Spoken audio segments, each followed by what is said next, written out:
The sound from the neighboring room froze him in horror. It seemed like even his lungs forgot how to breathe.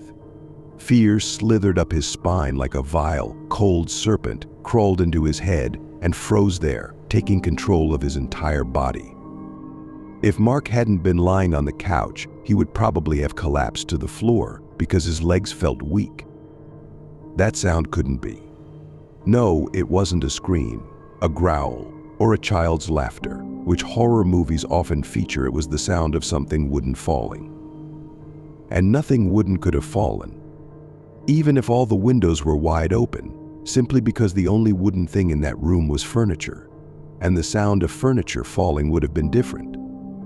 10-year-old Mark didn't particularly like it when his parents left him alone in this huge apartment. Not that he was afraid of anything, he just didn't like it, and he couldn't explain why. The only thing Mark could do after his mom closed the door behind her was to read a book. Neither the TV nor the computer could lure him with their screens. Mark was fully immersed in King Solomon's mines when he heard that sound. The boy's fingers became sweaty, and he no longer wanted to hold the book. With great effort, Mark turned his head to look at the doorway leading to the corridor. Who's there?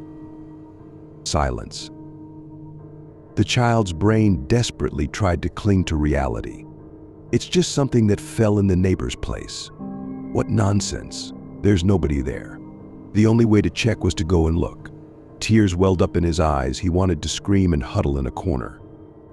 But the fear didn't subside, and even at 10 years old, Mark understood that the best way to calm down was to go to the neighboring room. Mark clenched his fists and walked to the door. He had to go out into the hallway and turn right. From the darkness in the hallway, Mark realized that the door to the neighboring room was closed, and since he didn't hear the sound of the door opening, it was most likely safe to leave the room. So said the brain, but fear rarely listens to reason. Mark, his legs trembling, walked toward the door. Listening to every sound, the boy heard nothing but the pounding of his own heart. Halfway to the door now, and the fear grew more insistent, dismissing all rational explanations. Mark, his legs semi-bent, peered into the hallway towards the neighboring room. Nothing. Everything was as usual. There's the door. Mark froze, straightened his legs, and for some reason laughter began to rise in his throat. Mark started to calm down and almost without fear reached the closed door leading to the room where the sound had come from. Grasping the handle, Mark pushed the door. A wave of fear returned, but it was too late to do anything else. The boy entered the room. There was no wooden object on the floor, and in general, the room was almost the same as always. Almost. Something was wrong. A nervous laugh burst from Mark's mouth. What was wrong? His hand reached for the switch. The light only heightened the impression that something had changed. Mark's gaze stopped at the large mirror hanging on the wall, and his eyes began to widen in astonishment. Something was reflected in the mirror that wasn't in the room. Stepping to the right and realizing what it was, Mark screamed in horror and, stumbling, rushed to where he used to hide when he was very small, the bathroom. In the mirror in the middle of the room stood a coffin. His legs gave way, and Mark fell, not reaching his hiding spot. The horror was so overwhelming that for a moment Kostya lost all ability to move. Looking back towards the room, the boy realized that no one was following him, and for a moment this gave him strength. The door to the bathroom was slightly ajar, and light was pouring out. It was some sort of salvation, although subconsciously Mark wanted to lock himself in the bathroom, which was a little further away. He always did that when he was a little boy. The small space of the bathroom always gave him some peace of mind. But now there was no choice. The toilet was closed, and it was dark inside, and turning on the light would take precious seconds. All these thoughts raced through Mark's subconscious in an instant, and he rushed into the bathroom. The gray veil of fear receded slightly as he closed the door behind him. Mark slid to the floor on weakened legs and, afraid to make any sound, began to cry softly. This just can't be, his father's rational voice sounded in his head. It's impossible.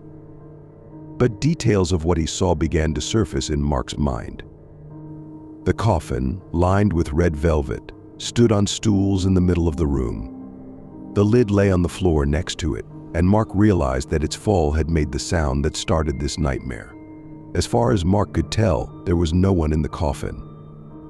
The thought of where the person who was there might be sent shivers down his spine. Reason refused to perceive anything, and for 20 minutes Mark, curled up in a ball, trembled on the floor by the sink. It was quiet outside the door, so quiet that it seemed like the whole world had disappeared somewhere. There was only a little boy and the reflection of the coffin in the room. The mirror. There's a mirror in the bathroom too. As soon as this thought entered Mark's mind, the trembling immediately disappeared. His whole body went limp, and Mark felt like he was about to die. His heart stopped, but after a few seconds, it started beating again, and Mark found the strength to look in the mirror. Actually, from the floor, it was hard to see anything in it. And even standing up, Mark couldn't see himself in it because he wasn't tall enough yet. To see himself in this mirror, Mark had to stand on the edge of the bathtub with his feet. He didn't know where the strength came from, but he forced himself to stand up. The reflection in the mirror was ordinarily the ceiling and part of the wall. Mark leaned against the sink and began to climb onto the edge of the bathtub. Standing on weakened legs, Mark began to climb up the wall with his hands, timidly peering into the opening view in the mirror. Nothing. Everything was as usual. There's the washing machine, there are towels, there's the door.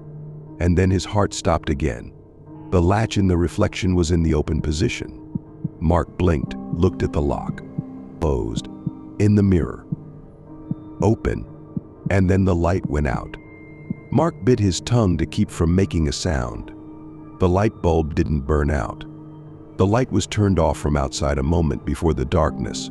Mark heard the click of the switch. His chin began to tremble treacherously. Another second and Mark would have screamed. But then something happened that made him lose consciousness. The door in the reflection began to open. Falling from the height of the bathtub and hitting his elbow on the sink didn't stop Mark's consciousness from shutting down. His body, drowning in adrenaline, was granted a few minutes of calm. The bathroom was still dark when Mark came to. Turning towards the only spot of light, Mark realized that this light was coming from the mirror, the light from the corridor reflected through the open reflected door of the bathroom, and Mark saw it as soon as he came to. So the door there did open after all. The boy curled up in a ball, huddled in the corner between the bathtub and the wall like a little wolf. His chin trembled, his teeth chattered, his mind struggled to understand what was happening around him. After 10 minutes in this state, Mark began to gradually come to himself. Covering his mouth with his hand, he began to sob. All the fear of the past hour came out in these tears. With tear-filled eyes, Mark, without looking away, stared at the strip of light on the reflected ceiling of the bathroom. Suddenly, this strip narrowed slightly, as if someone had appeared in the passage. The boy's heart was ready to leap out of his chest. He pressed both hands to his mouth, afraid to make any sound. 5 minutes passed without change. Mark closed his eyes and tried to stand up. It was scarier with his eyes closed, and as soon as Mark opened them, his gaze fell immediately on the mirror. From there, an old woman was staring straight at him, without blinking. Without realizing what he was doing, Mark rushed to the door, his fingers numbly opened the latch, and he fled from the bathroom. In the first moments, the daylight blinded him, and that was enough for the boy to stumble over the threshold. Getting up, Mark ran into the room, the very one where he had seen the coffin in the reflection. In the hallway stood a mirrored wardrobe, and out of the corner of his eye, Mark saw in the mirror that the old woman was coming out of the bathroom, still inexplicably staring at him. Suddenly, a creaky elderly whisper was heard. "Why didn't you cover the mirrors? Why didn't you cover the mirrors with sheets?" Mark could barely make it out. He saw only the window and the blue sky beyond it. City News. March 12th, 19. A terrible incident occurred today on N Street. A 10-year-old boy, breaking the window, jumped out of the 8th floor window. No signs of a crime were found in the apartment. A criminal case has been opened. The most likely cause of the incident is suicide, as the apartment was locked from the inside. The investigation is ongoing,